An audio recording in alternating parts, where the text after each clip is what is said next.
Bismillahirrahmanirrahim. Before I start delivering my statement, we can see that we have a huge number of journalist friends who have come from outside Bangladesh. So before I deliver my statement in Bangla, I would like to say something very briefly in English for our friends who have come from outside Bangladesh. Dear fellow citizens, distinguished journalists from home and abroad, good afternoon and Assalamu alaikum. The freedom-loving, pro-democracy people of the country have once again brought victory to the Bangladesh Nationalist Party, BNP. Alhamdulillah. This victory belongs to Bangladesh. This victory belongs to democracy. This victory belongs to the people who aspire to and have sacrificed for democracy. From today, we are all free, with the true essence of freedom and rights restored. I congratulate the people of Bangladesh by overcoming all obstacles. You have paved the way of establishment of democracy in the country. We are about to bring our journey in a situation marked by a fragile economy, left behind by the authoritarian regime, weakened constitution and statutory institution, and a deteriorating law and order situation. With your spontaneous participation, after more than 1.5 decades, a parliament and government accountable to the people through direct voting are being established in the country.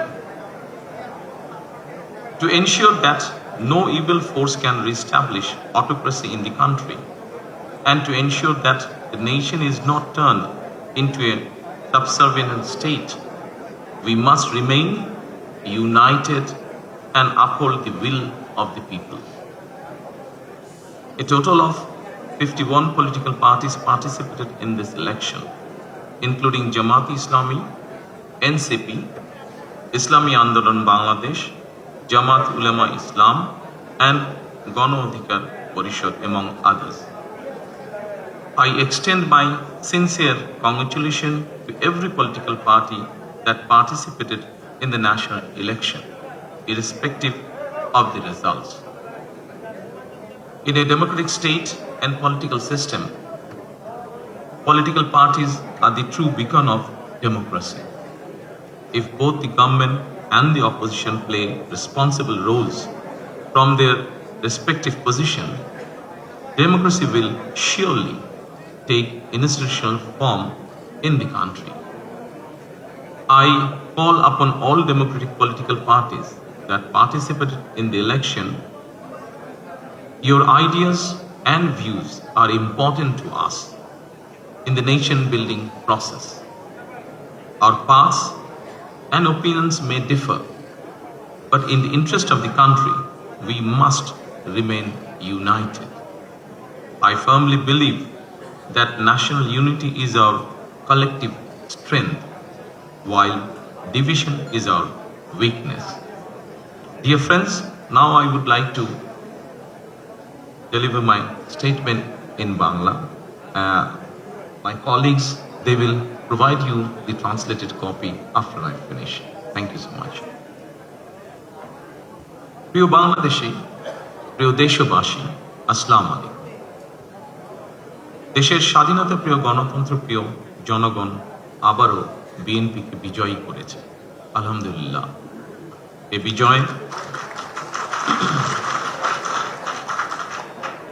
বিজয় বাংলাদেশের, এই বিজয় গণতন্ত্রের, এই বিজয় গণতন্ত্রকামী জনগণের। আজ থেকে আমরা সবাই স্বাধীন। আমি দেশের সকল জনগণকে জানাই আন্তরিক অভিনন্দন। সকল প্রতিবন্ধকতা মোকাবেলা করে আমরা দেশের গণতন্ত্র প্রতিষ্ঠার পথ সুগম করেছি।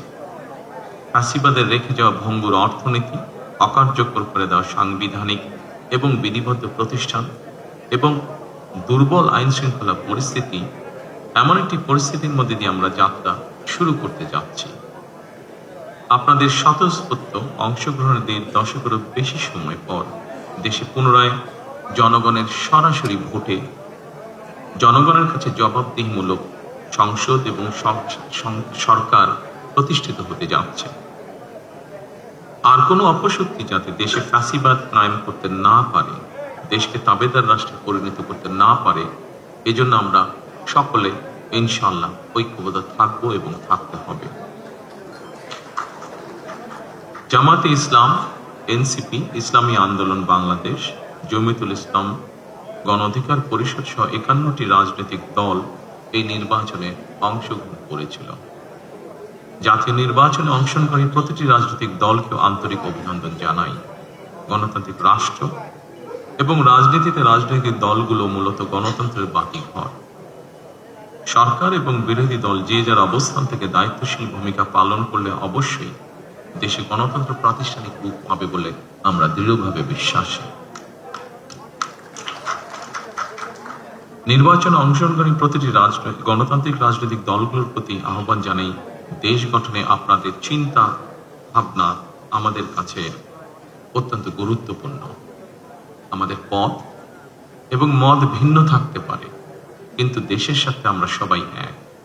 আমি বিশ্বাস করি জাতীয় ঐক্য আমাদের শক্তি, বিভাজন আমাদের দুর্বলতা। প্রিয় দেশবাসী, জনমনে সৃষ্ট সকল সংশয় কাটিয়ে শেষ পর্যন্ত দেশে শান্তিপূর্ণভাবে একটি অবাধ, সুষ্ঠু এবং নিরপেক্ষ নির্বাচন অনুষ্ঠিত হয়েছে। এজন্য অন্তর্বর্তীকালীন সরকার এবং নির্বাচন কমিশনকে বিশেষ ধন্যবাদ জানাই।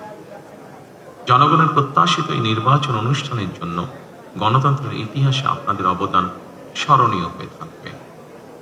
নিরপেক্ষ নির্বাচন অনুষ্ঠানের সঙ্গে সংশ্লিষ্ট বিচারিক কর্মকর্তা, জনপ্রশাসন, সশস্ত্র বাহিনী এবং আইন শৃঙ্খলা বাহিনী সকল কর্মকর্তা, সদস্য এবং রিটার্নিং অফিসার, সহকারী রিটার্নিং অফিসার, প্রিজাইডিং অফিসার, সহকারী প্রিজাইডিং অফিসার এবং পোলিং অফিসার সহ সংশ্লিষ্ট ব্যক্তিবর্গ, আপনাদের আন্তরিকতা এবং দায়িত্বশীল ভূমিকা ছাড়া অবাধ এবং সুষ্ঠু নির্বাচন সম্ভব হতো না।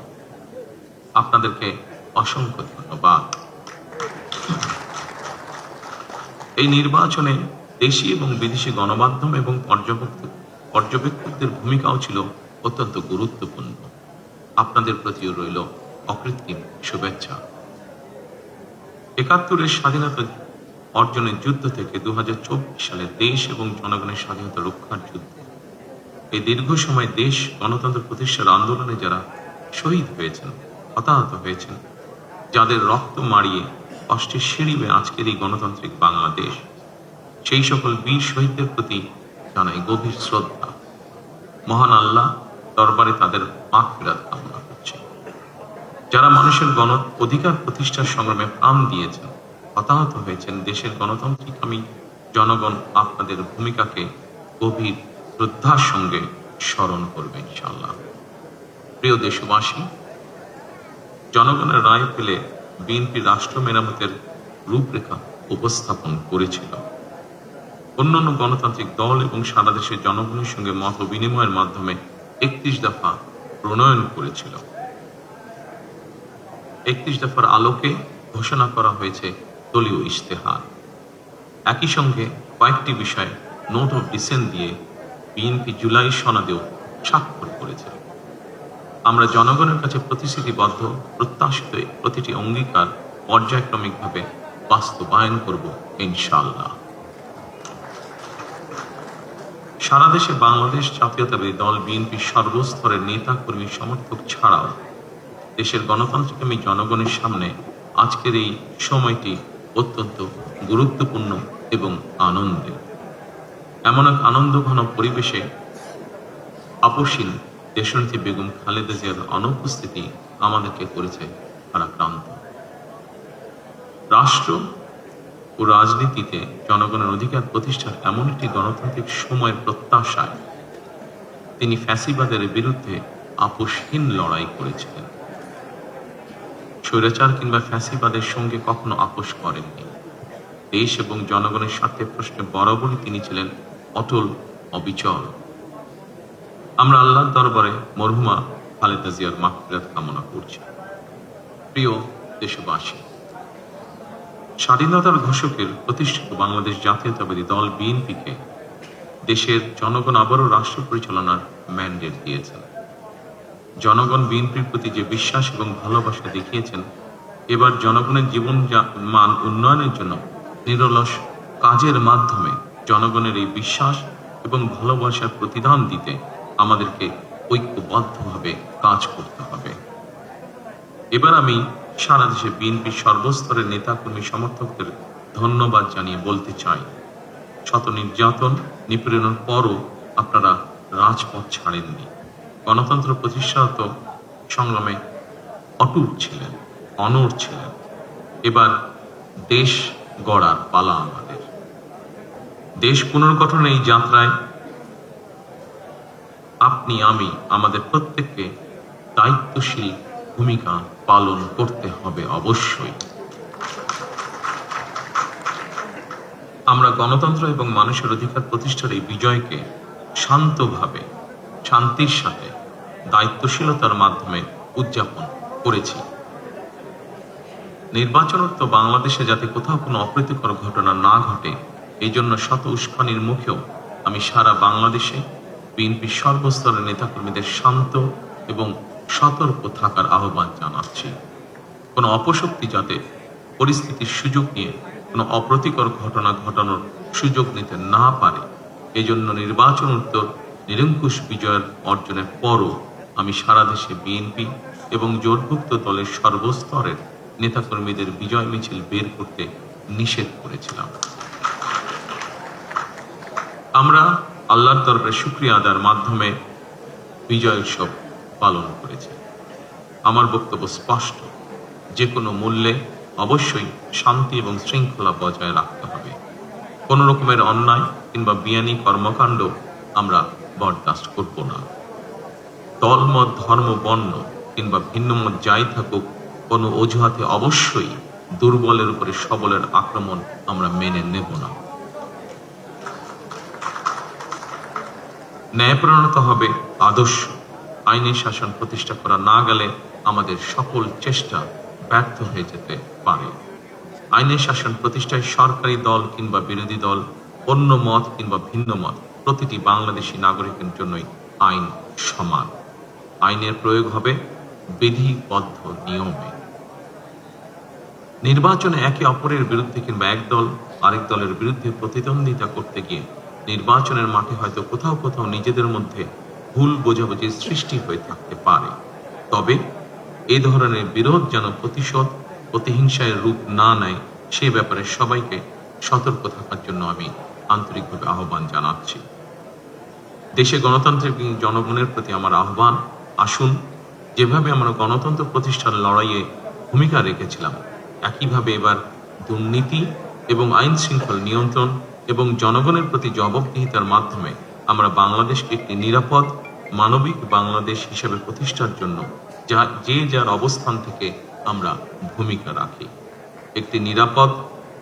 একটি নিরাপদ মানবিক গণতান্ত্রিক বাংলাদেশ প্রতিষ্ঠার যাত্রাপথে আমি ভিন্ন দল কিংবা ভিন্ন মতের সকলের সহযোগিতা কামনা করছি। বিশ্বের সকল গণতান্ত্রিক শক্তি, সকল প্রবাসী বাংলাদেশী এবং দেশের স্বাধীনতা প্রিয় জনগণের প্রতি আবারও বিজয় অভিনন্দন এবং ধন্যবাদ জানিয়ে আমার বক্তব্য শেষ করছি। আল্লাহ হাফেজ। বাংলাদেশ জিন্দাবাদ।